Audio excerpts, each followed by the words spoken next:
Self goal केला त्याच्याबद्दल त्यांना असणारं अभिनंदन। मुंबईसारख्या शहरामध्ये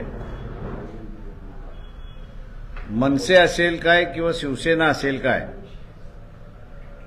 यांनी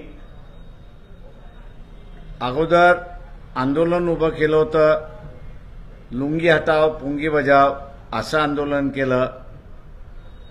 त्याच्यानंतर उत्तर भारतीयांच्या विरोधातलं आंदोलन केलं आणि मनसेने चक्क धारावी आणि या ठिकाणी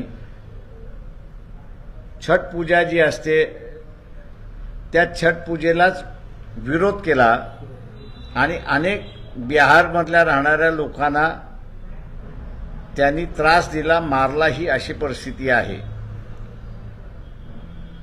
मनसेचे प्रमुख राज ठाकरे यांनी भारतीय जनता पक्ष नरेंद्र मोदी यांना पाठिंबा दिला, त्यामुळे बिहारमधील जनता आणि बिहारमधले कार्यकर्ते मुंबईत जे राहतात, उत्तर प्रदेशमधले कार्यकर्ते जे मुंबईमध्ये राहतात आणि साऊथ इंडियन जो आहे की ज्याला बीजेपी जवळची वाटत होती त्यांना आता असुरक्षित वाटायला लागलंय आणि अनेक जण आता लोकसभेची उमेदवारी आम्हाला वंचितच्या वतीने करायचं आहे असा संकेत त्या ठिकाणी देतात। मुंबईचे उमेदवार आम्ही जाणीवपूर्वक जाहीर केले नाहीत, त्याचं कारण की इलेक्शन सुरुवात झाल्यानंतर मनसेचा पाठिंबा काँग्रेस बीजेपीवाले घेतील आणि तो झाला तर मुंबईतलं पूर्ण असणारं गणित त्या ठिकाणी बदलतं। त्याच्यासाठी आम्ही थांबलो होतो। मुंबई आणि इतर मतदारसंघातील उमेदवार जे आहेत वंचितचे ते उद्या संध्याकाळपर्यंत आम्ही असणारं जाहीर करू।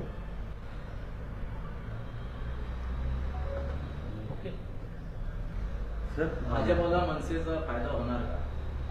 मी आत्ताच आपल्याला सरळ सांगितलं की साऊथ इंडियन, उत्तर प्रदेश आणि बिहार हा मतदार बीजेपी बरोबर होता, तो राहणार नाही। काल रात्रीपासून त्याचे संकेत त्या ठिकाणी आलेले आहेत आणि अनेक ठिकाणी ते उमेदवार सुद्धा पक्षामधले जे आहेत त्या ते पुढे येऊन इलेक्शन लढवण्याची सुद्धा भाषा बोलतात।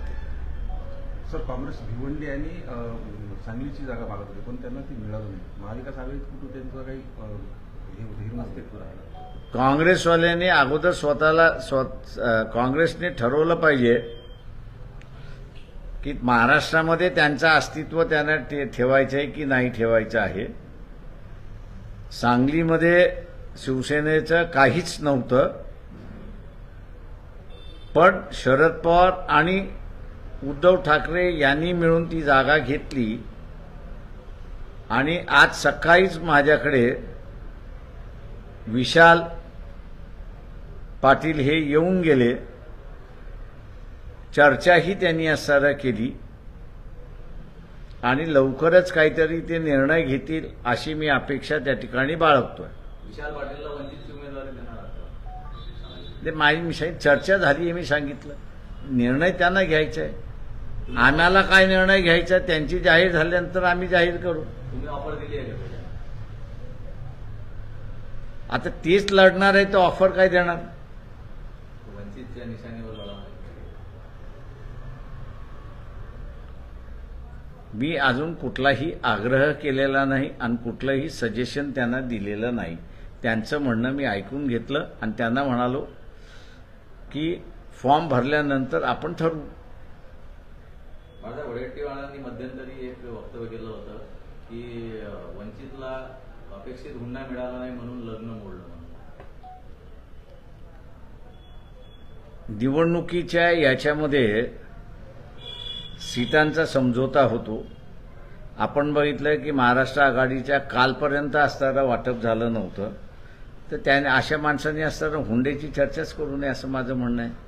नाही तर काढायला गेलो तर जसं इतर जणांना नंतर पब्लिकली फिरणं कठीण झालं तसं त्यांनाही सांगतो, माझ्या नादी वंचितच्या नादी लागू नका. आम्ही कपडे फाडण्यामध्ये एक्सपर्ट आहोत. जर सुप्रिया सुळेंना आपण मदत करणार आहे, तिथून तुम्हाला काही मदत आपल्याला मिळणार आहे? Thank you, no issues.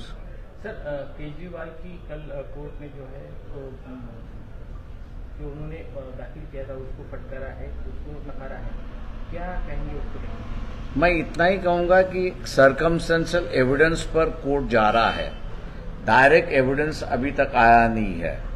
ये एक गलत ट्रेंड है, ऐसा मैं मान के चलता हूं कि जब तक आपके पास डायरेक्ट एविडेंस नहीं है तब तक आप किसी के खिलाफ कार्रवाई नहीं कर सकती. कानून ये कहता है कि आपके पास अगर सबूत है, वो सबूत अगर कोर्ट ने मान लिया तो ही आप दोषी है, वरना दोषी नहीं है. तो इस प्रिंसिपल को देखेंगे तो कहीं सुनी हुई बात और पॉसिबली ये हो सकता है, इस पर इसके थियरी पर जो कोर्ट चल रही है वो मैं समझता हूं कि सही नहीं है.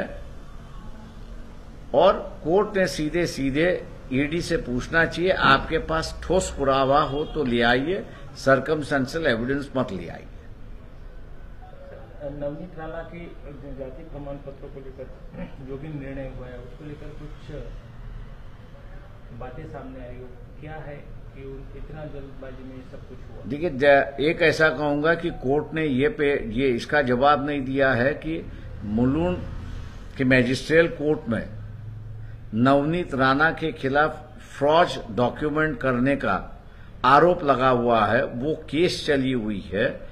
उसका आप उस तथ्य को न देते हुए, जिस कमेटी ने उस तथ्य को लेकर उनकी खारिज किया हुआ है, आप कैसे कहेंगे कि ये हाईकोर्ट की जुरिडिक्शन नहीं है? मैं इतना कोर्ट से कहूंगा कि हाईकोर्ट की जुरिडिक्शन 226 और 227 ये आर्टिकल 232 से भी बड़ी है और ज्यादा है. और इसलिए मैं कहता हूं कि high court is more powerful than the supreme court original jurisdiction में.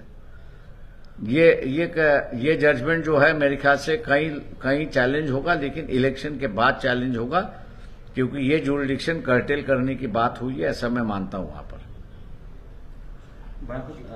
सुप्रिया सुळे किंवा शरद पवारांनी तुम्हाला जर आग्रह केला किंवा विनंती केली बारामती, मी हायपोथेटिकलचे उत्तर